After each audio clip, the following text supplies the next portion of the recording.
talking about dealing with social anxiety and 5 proven ways to overcome it. This weekend, my wife and I are invited to the house of some good friends for a Sunday dinner. He has a very successful insurance business, and they live on a big house on the Intercoastal waterway overlooking the Atlantic Ocean. We all sat outside looking over the waterway at the small boats and mammoth yachts going by. And at dinner were a couple of multi-millionaire businessmen who each own million-dollar race boats, plus another friend who's an international business consultant. Now, I've been in a successful enterprise for 28 years and have a great deal of public speaking experience and have a business where our professional representatives and I speak to people all day. And for no good reason, I started to feel nervous and filled with social anxiety. What if I say something dumb? I said to myself. I wonder if they're going to think I'm not as good as them. I'm probably going to say something stupid. I wish I was as funny and witty as that guy. We were all sitting around the table outdoors and the guy started swapping stories. I tried to pitch in and I said something that I thought was funny and got a polite sympathy chuckle from one guy who just gave me a glance and kept looking at the guy next to them. I started to try to pitch in on the story, and I just got talked over repeatedly. And as a result of my self-talk, I felt a bit nervous and inadequate.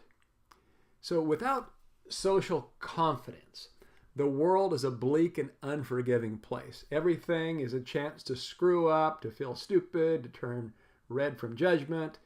And feelings of despair and hopelessness are never far away, and sometimes people just stay in the rooms to avoid it all. So for those who have come from that side of the spectrum, you'll know it's a true and not exaggerated description. It can feel like a mountain even to just give a waiter at a restaurant your order. So here are 5 powerful methods of increasing your daily self-confidence. Number 1 is stop negative self-talk. Negative self-talk is when you evaluate yourself negatively, harshly, and almost always in an inaccurate manner, as I did in the above scenario.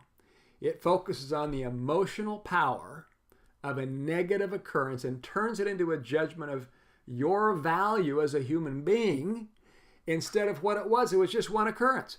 It's a subconscious internal monologue that can quickly get out of hand if left unchecked. As in, you'll start to believe what you're saying and you'll stop believing in yourself. So focus on the hard facts and evidence, not emotions. Talk positively to yourself. I'm a good person. I'm relaxed. Just about everybody likes me. I've got a great sense of humor. I really care about other people. Talk positively. Number 2, focus on the other guy more than you focus on yourself. If you're focused on your fears, you've really caught yourself up in a paralysis of your own mind. If you get excited about what other people are excited about and what they've accomplished, they'll love you. If you're asking people if they want a beer, if you can get them some food, or help talk them through a problem, they will love you and think you're the greatest. Talk in terms of the other person's interests. So talk positively and focus on the other guy. Number 3, stop making comparisons. Comparisons are almost always toxic. Either they make you feel terrible about yourself or they give you a misplaced sense of superiority. When you compare yourself to others, you are almost always comparing your worst moments to somebody else's best moments, and neither are representative of reality. It's like comparing somebody's Instagram pictures or beauty shots to pictures you took of yourself right after you woke up in the morning. It's like apples to oranges. We fabricate fictionalized social supermen in others that are myths. So judge yourself fairly, give yourself some credit, and resist putting others on a pedestal that by your definition you can never reach. Number 4, accept yourself the way you are. Feel comfortable in your own skin, as they say. Self-acceptance is a matter of definition. What is your definition of success? It's almost always certainly perfection. Even if you're capable of 99 tasks, if you can't complete that 100, you've just defined yourself out of happiness.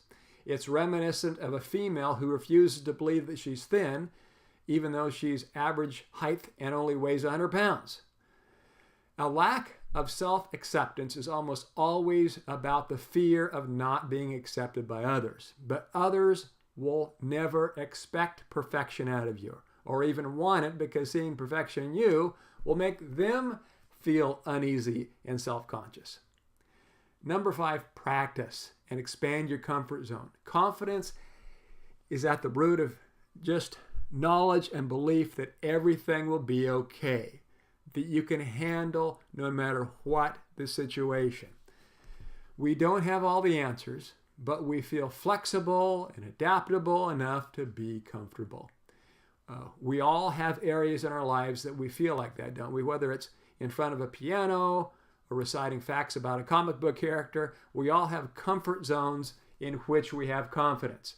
Think about how you feel when you're in that zone. You're talking about sports, if that's what you're into. You're talking about something that you're an expert in, and you're in the zone. Are you afraid of judgment then? No, because that's your expertise.